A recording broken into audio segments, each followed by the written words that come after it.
Halo semuanya, kembali lagi bersama saya Johan di Juna Trading ID. Jadi pada kesempatan video kali ini saya akan coba bahas kembali eh, untuk update dari pergerakan XAUUSD dan kita akan bahas dulu untuk candle weekly-nya ya. Kita akan bahas dulu di sini, kita perhatikan bahwa pada minggu ini ya atau minggu kemarin ya nih.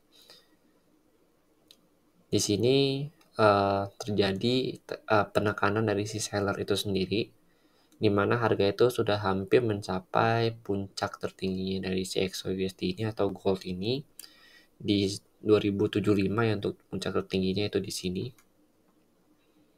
Ya, tapi kalau untuk minggu kemarin yaitu baru sampai di area 2070 ya, 2070.46 ya kalau di trading view saya. Jadi memang belum mencapai area all time high-nya dia sudah turun kembali ke bawah. Dan kalau saya perhatikan memang di area 2070 sampai area 2075 yaitu ada supply area yang masih fresh ya. Karena memang terakhir disentuh itu supply area ini ada di tanggal sekitar tanggal 3 Agustus 2020. Jadi memang wajar sekali ya ketika dia menyentuh area supply ini, dia langsung pullback ke bawah ya, atau bounce back ke bawah. Nah, supply area ini coba bisa kita lihat di time frame yang lebih kecil.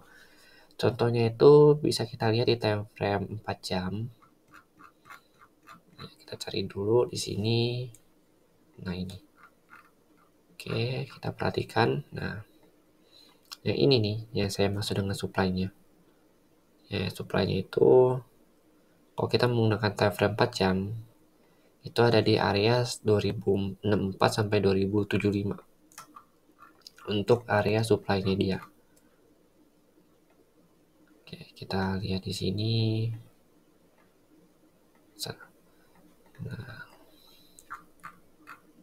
Nah, jadi dia cuma kayak nyentuh doang ya, nyentuh untuk melakukan retest kembali di area supply-nya, langsung dia turun lagi ke bawah. Dan saat ini untuk area supply yang terbaru itu, kalau kita perhatikan di time frame yang 4 jam ini ya, itu ada di sini di area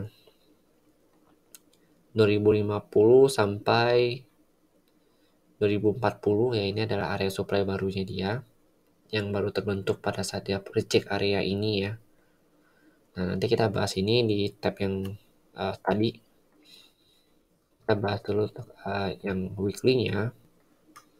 Nah, kalau dari candle weekly ini kita perhatikan memang ada tekanan dari seller. Jadi ini ya, kalau kalian perhatikan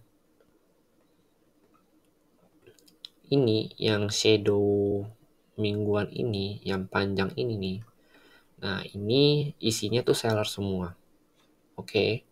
Jadi ini sisa bayarnya. Tapi harus kita perhatikan juga nih. Jangan cuma karena shadow-nya panjang ya kita pikir akan ada tekanan jual. Karena kalau kita lihat lagi di candle-candle sebelumnya, di minggu-minggu yang sebelumnya, ya sini pas dia breakout dia menggunakan candle Marubozu, yang artinya itu isinya itu nggak ada seller nih, isinya bayar semua pada saat breakout. Lalu di sini juga ada satu candle ya, ini bisa disebut sebagai doji ya, tapi karena dia penutupan sama pembukaan itu masih ada jeda atau masih ada ruang, ya ini masih termasuk salah satu candle yang bisa dikatakan sebagai doji gravestone. Ya walaupun nggak sempurna banget untuk gravestone ya. Nah sini sama nih bentuknya. Dia isinya itu sini seller semua. Oke, dia seller semua nih isinya. Tapi kenapa dia malah naik di sini? Yaitu yang pertama dipengaruhi oleh isu geopolitik. Karena memang dalam 2 minggu ini ya, dua minggu ke belakang, isu geopolitik ini menjadi perhatian utama ya untuk investor. Jadi selama isu geopolitik ini belum selesai dan dia masih terus belum menemukan titik terangnya, maka otomatis harga emas ini masih akan terus naik ya. Dan kalau kita perhatikan juga pola yang ini nih, yang saat ini sedang terbentuk ya, itu sama dengan yang sebelumnya di sini. Karena di sini kan dia juga dijagain sama Marubozu ya. Nah di sini pada saat dia membentuk seperti gravestone ya di sini. Dia itu ada Marubozu lagi nih, kita perhatikan di sini. Ya Marubozu sempurna. Dia nggak ada shadow atas, ya nggak ada shadow bawah, maka dia bisa naik lebih tinggi lagi ke atas. Dan untuk saat ini yang perlu kita perhatikan, ya itu ada di support weekly-nya, di 1973 untuk weekly-nya. Karena kenapa di 1973 saya bilang, ya di sini sebelum dia turun ke bawah, ya sebelum dia turun ke bawah nih, dia itu sempat melakukan retest kembali beberapa kali ya, mulai dari tanggal 17 Agustus 2020 sampai 14 September 2020 di weekly-nya. Itu dia melakukan retest dulu di sini. Jadi ini support become resistant, dan saat ini resistant become support yang di area 1973-nya. Nah, itu sangat penting. Kalau kita perhatikan juga pada saat dia sebelum break ini nih, dia sempat melakukan retest kembali di 1973, lalu dia langsung turun kembali ke bawah, baru dia bisa break itu di minggu yang kemarin nih. Nah, makanya 1973 ini perlu kita catat juga sebagai support weekly-nya dia. Jadi kalau misalkan ini tembus, maka ada kemungkinan besar dia lari ke area 1946 sampai 1958. Ya, untuk weekly-nya ini. Jadi ini adalah pandangan weekly-nya. Oke, kita lanjut lagi ke time frame yang lebih kecil, yaitu di time frame 4 jam.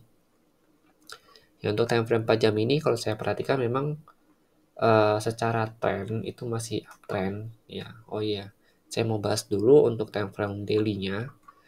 Ya, menurut saya ini cukup menarik ya. Kalau kalian perhatikan nih ya, trend line yang dot merah ini atau yang red dot ini, ya ini adalah salah satu trend line daily-nya dia nih. Ya, ini adalah trend line daily-nya dia. Yang dimana kalau kita perhatikan setiap harga menyentuh area trendline ini, yaitu harga itu cenderung naik ke atas ya. Dia itu langsung naik ya, langsung pullback ke atas lagi setiap dimensi area trendline-nya. Nah, menandakan bahwa si daily ini sudah membentuk trendline mulai dari tanggal 14 Agustus 2018. Jadi emang sudah beberapa tahun yang lalu trendline ini tercipta. Dan selama harga bertahan di atas trendline daily ini, maka si XOUSD ini masih akan terus menunjukkan uptrend-nya. Ya hanya saja kalau kita perhatikan memang kalau secara daily ya atau secara weekly, untuk resisten paling tingginya itu ada di sini 2075.4. Dan saat ini kalau kita perhatikan di time frame 4 jam ya, jadi ini yang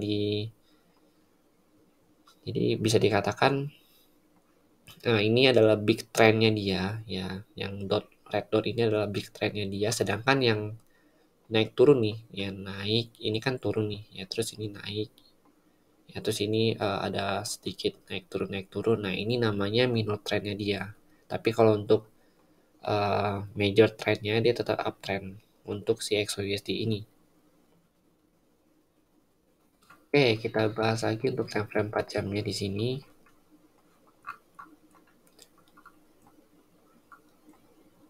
Nah, ini adalah minor trendnya dia, sedangkan untuk major trendnya itu saya tandai dengan red dot ini. Ya, secara minor trend memang dia uptrend di sini. Ya, dia belum bisa nembus area 1940 sampai 1950 ya, karena memang kalau kita perhatikan ketika dia menembus area ini ya, maka bisa dikatakan minor uptrendnya itu hilang. Atau bisa begini nih, misalkan gini ya, dia nggak tembus area 1993 sampai 2006 nih, ini kan ada demand ya, ada supply area di sini. Kalau dia nggak tembus ini ya, otomatis kan dia turun nih.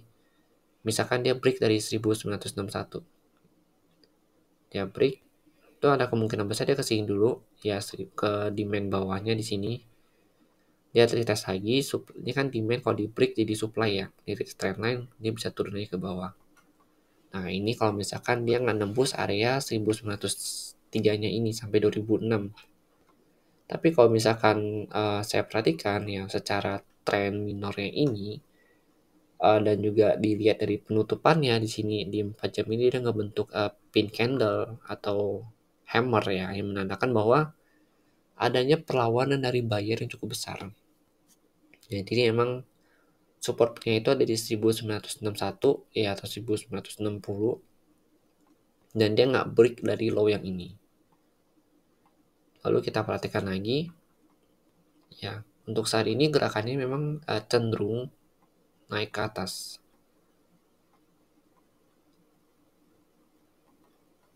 Nih, dia cenderung naik ke atas untuk gerakannya. Dan memang kalau misalkan dia mau naik ke atas, untuk target tertinggi itu ada di 2040, 2050 dulu nih.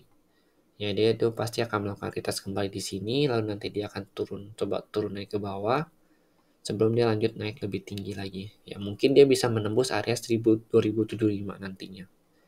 Nah itu nanti kita akan sesuaikan kembali dengan keadaan geopolitik itu bagaimana, apakah sudah ditemukan titik terang atau belum ya. Kalau misalkan sudah mulai membaik ya ada kemungkinan besar emas itu bisa koreksi turun ke bawah dulu. Ya atau dia bisa koreksi ke area trendline daily-nya ini. Jadi memang nanti akan saya update kembali di channel Telegram. Dan kalau misalkan untuk saat ini, memang saya lebih cenderung untuk melakukan pembelian di XAUUSD ini, karena memang dari struktur harganya juga masih cukup bagus untuk naik ya, dari weekly-nya, terus dari daily-nya juga masih cukup bagus ya. Lalu untuk 4 jamnya juga masih cukup bagus. Yang penting patokan saya itu di sini. Ya kalau dia tembus area 1940, 1950, ya di sini berarti dia melakukan retest trendline dan dia nggak bisa balik ke area 1960 lagi nih. Ya dia nggak bisa balik ke atas sini lagi. Itu ada kemungkinan dia akan turun. Ya turunnya itu bisa ke 1900 atau bisa ke sini.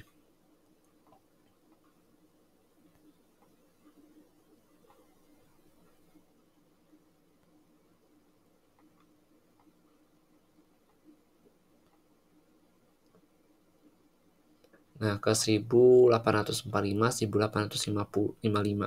Ya, jadi dia kalau udah turun dari sini, mino trend yang uptrendnya udah rusak, ya dia itu bisa turun ke sini. Pertama ke sini, kedua ke sini. Oke, jadi memang untuk saat ini skenario saya itu cenderung untuk melakukan kenaikan kecuali dia udah breakout dari si trendnya itu sendiri. Oke, nanti untuk lebih lanjutnya akan saya update di channel Telegram Juna Trading ID. Jadi bagi kalian belum join atau belum gabung ke channel Telegram saya, silahkan kalian join ke dalam channel Telegram saya. Dan untuk link channel Telegram itu ada di deskripsi video ini. Silahkan kalian klik aja, nanti langsung diarahkan ke Telegram tersebut. Terima kasih. Jika memang ada masukan atau misalkan ada pandangan lain dari kalian, silahkan kalian komen di kolom komentar atau kalian bisa diskusikan di channel Telegram saya. Terima kasih dan sampai jumpa pada video berikutnya.